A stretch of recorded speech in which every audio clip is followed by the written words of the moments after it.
Hello friends, good evening. तो कैसे हैं आप सभी लोग? आप सभी को मेरा प्यार भरा नमस्कार। देवभूमि उत्तराखंड से आपका स्वागत करता हूं और आज की वीडियो की शुरुआत करता हूं। दोस्तों, तो जैसे कि आज संडे है और अभी शाम के समय पे मैं अपने योग स्टूडियो में आया हुआ हूं, तो मुझे लगा मुझे एक वीडियो अपलोड कर लेनी चाहिए। हालांकि मैं यहाँ पे कुछ काम से आया था। तो आज मैं आपके सामने जिस टॉपिक के ऊपर बात कर रहा हूँ उसका नाम है अष्टांग योग। और अष्टांग योग का भी एक छोटा सा पार्ट है यम, उसके बारे में हम बातें करेंगे। और दोस्तों, जो अष्टांग योग है वो पतंजलि योग सूत्र में महर्षि पतंजलि ने अष्टांग योग के ऊपर बहुत विस्तृत रूप में चर्चा करी है। और जो मैं आपको बताऊंगा वो मैं आपको अपने हिसाब से, अपने अनुभव के हिसाब से आप सबके सामने वो बातें मैं कुछ शेयर करूंगा। क्योंकि मेरा मानना यह है कि योग कोई सीखने की चीज़ नहीं है, योग अपने जीवन में उतारने की चीज़ है। कैसे हम उसको अपने वाणी, मन और शरीर से अपने जीवन में उतारें, तब जाके योग हमारे साथ फलीभूत होता है, उसका पर्याप्त लाभ हमें तभी प्राप्त होता है। तो चलिए मैं आप सबके सामने अष्टांग योग के बारे में कुछ बता दूं। सबसे पहले तो अष्टांग योग के नाम से ही प्रदर्शित हो रहा है कि अष्टांग योग का मतलब 8 अंग। तो अष्टांग योग के 8 अंग हैं यम, नियम, आसन, प्राणायाम, प्रत्याहार, धारणा, ध्यान और समाधि। सबसे पहले आता है इसमें यम, और यम के भी 5 पार्ट होते हैं: अहिंसा, सत्य, अस्तेय, ब्रह्मचर्य और अपरिग्रह। तो जो यम के अंदर ये 5 पार्ट हैं, अहिंसा, सत्य, अस्तेय, ब्रह्मचर्य, परिग्रह, योग में इन सब की वैल्यू क्या है, तो मैं आप सबके सामने आज हल्का फुल्का आप सबके सामने आप सभी को बताऊंगा। तो जो यम है, यम के अंदर जो सबसे पहला चीज़ आती है अहिंसा, अर्थात हिंसा ना करना। तो हम लोग जो किताबों में पढ़ते हैं उसमें अहिंसा का सीधे सीधे मतलब हमें ऐसा फील होता है कि किसी के साथ हिंसा ना करना, किसी के साथ लड़ाई झगड़ा ना करना, इसका नाम अहिंसा है। जबकि अहिंसा का मतलब है वो तो बिल्कुल ठीक है, लेकिन योग में अगर अहिंसा को हम देखें तो अहिंसा का मतलब है हिंसा ना करना। कैसी हिंसा ना करना?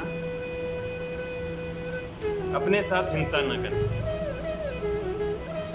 अपने आप में उलझना नहीं हमें। हम कहीं अपने आप में उलझ तो नहीं रहे हैं, हमारे जो जीवन का मार्ग है वो हमारा सही राह में चल रहा है कि नहीं। कहीं ना कहीं अहिंसा में हमारा ये चीज़ भी आ जाती है, मतलब हम अपने साथ कुछ गलत चीज़ें तो हमारी हो नहीं रही हैं, अपने साथ कुछ गलत हिंसा तो नहीं कर रहे हैं, मन से, वाणी से, विचारों से, भाव से। वो भी एक अहिंसा का पार्ट है। उसके बाद मतलब कि यह है कि अहिंसा कहीं ना कहीं इसका मेन मतलब यही है कि हिंसा ना करना, लेकिन हम अपने साथ कोई हिंसा तो नहीं कर रहे हैं, अपने साथ कोई गलत व्यवहार तो नहीं कर रहे हैं, खुद के साथ, अपनी लाइफ के साथ हम कुछ खिलवाड़ तो नहीं कर रहे हैं। कहने का मतलब यही है। इसके बाद आता है सत्य। सत्य का मतलब ही यही है कि सदा सत्य बोलो। हमें बचपन से लेके लोग सिखाते हैं, हमारे घर वाले, आसपास के लोग, हमसे बड़े, दूसरों के साथ सदा सत्य बोलना चाहिए, दूसरों से कभी कोई बात छुपानी नहीं चाहिए। लेकिन ये भी बिल्कुल ठीक है, लेकिन जो अष्टांग योग में सत्य है, उस सत्य का मतलब हमारे जीवन में कहीं ना कहीं यही है कि हमें दूसरों को सत्य बोलने से पहले हम अपने अंदर से अपने आप में सत्य का पालन कर रहे हैं कि नहीं कर रहे हैं, हम अपने आप से झूठ बोल रहे हैं कि सच बोल रहे हैं, इसका हमें बहुत अच्छे से पता होना चाहिए। क्योंकि हम जो हैं वो हम हैं कि नहीं, इसका हमें बहुत अच्छे से पता होना चाहिए। कई बार क्या होता है कि हम जो हैं रियलिटी में वो हम अपने आप को दिखाने की कोशिश नहीं करते हैं, और जो हम नहीं हैं वो हम चारों ओर प्रदर्शित करने की कोशिश करते हैं। तो इसमें हमारा बिल्कुल सत्य भी शामिल नहीं हो रहा है, जिस वजह से हमें जीवन में बहुत सारी कठिनाइयों का सामना करना पड़ता है। यहीं से स्ट्रेस, तनाव, डिप्रेशन आदि की समस्याएं उत्पन्न होनी शुरू हो जाती हैं। तो सदा सत्य बोलना, लेकिन सबसे पहले अपने आप से सत्य बोलना सीखें। उसके बाद तीसरा आता है इसमें अस्तेय। अस्तेय का मतलब भी फिर वही है। अस्तेय का अर्थात है, अस्तेय का मतलब है चोरी ना करना। अब सिंपल सा मतलब लिया जाए तो चोरी ना करना, अर्थात हमें चोरी नहीं करनी चाहिए। ये तो हमारा हो गया सिंपल सा अर्थ। लेकिन अगर योग की दृष्टि से देखा जाए तो चोरी ना करना अर्थात अपने आप से चोरी ना करना। हम अपने जीवन में अपने आप से कुछ छुपाने की कोशिश तो नहीं कर रहे हैं, हमें इस बात का भली भांति ज्ञात होना चाहिए। हम अपने आप से कुछ चीज़ छुपा नहीं रहे हैं, अर्थात हम अपने आप से हमारे जो विचार हैं, हमारे वाणी, हमारा मन, हम अपने मन से कहीं ना कहीं हमारी लाइफ में हम अपने आप से कुछ चीज़ें छुपा नहीं रहे हैं, चोरी तो नहीं कर रहे हैं हम अपने आप के साथ, कि हम जो कुछ भी लाइफ में कर रहे हैं उसमें कुछ गलत हो रहा है या सही हो रहा है, इसका हमें अपने आप में पता होना चाहिए। तो अस्तेय का अर्थात होता है चोरी न करना, अर्थात अपने आप से चोरी न करना, अपने आप से गद्दारी न करना। तो अस्तेय का मतलब ये होता है। उसके बाद आता है ब्रह्मचर्य। अब ब्रह्मचर्य का सिंपल सा मतलब है कि वीर्य का पालन करना, लेकिन देखा जाए तो हमें इसमें भी हमें अपनी वाणी से, मन से और तन से, इन तीनों से जब तक हम अपना शुद्ध अवस्था में नहीं होंगे तब तक हमारे अंदर ब्रह्मचर्य की स्थिति पैदा नहीं होगी।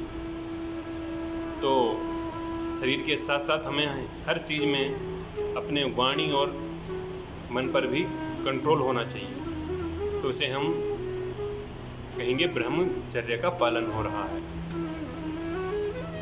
लास्ट में आता है अपरिग्रह।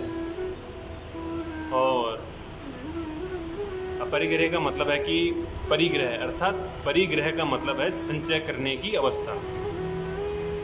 अपने स्वार्थ के लिए हम किन किन चीज़ों का संचय करते जा रहे हैं और इसका अभाव ही अपरिग्रह है। अर्थात मतलब परिग्रह का अर्थात हो गया संचय करना, लेकिन हम किस किस चीज़ का संचय कर रहे हैं, कोई चीज़ हमारे लिए उपयोगी है या नहीं। कई बार क्या होता है कि कुछ हम बस हमारा काम है, हम अपने स्वार्थ के लिए बहुत सारी चीज़ों का संचय करते जाते हैं और अंत में जो चीज़ें हमने संचय करी उसका लाभ कोई और उठा के ले जाता है। जैसे कि मधुमक्खियाँ जगह जगह फूलों से रस निकाल के अपने के लिए शहद इकट्ठा करती हैं, शहद इकट्ठा कर दी जाती हैं और अंत में क्या होता है, उस शहद के छत्ते को कोई और उठा के उसका लाभ प्राप्त कर लेता है। तो सेम अपरिग्रह का मतलब यही है। अनावश्यक रूप से हम कोई चीज़ संचय तो हमारी हो नहीं रही है, हमें इस चीज़ का बहुत अच्छे से ज्ञान होना चाहिए। तो ये जो कुछ भी था यम के बारे में मैंने आपको अपने हिसाब से बताया। बहुत सारे लोगों के अलग अलग मत हैं, लेकिन कहीं ना कहीं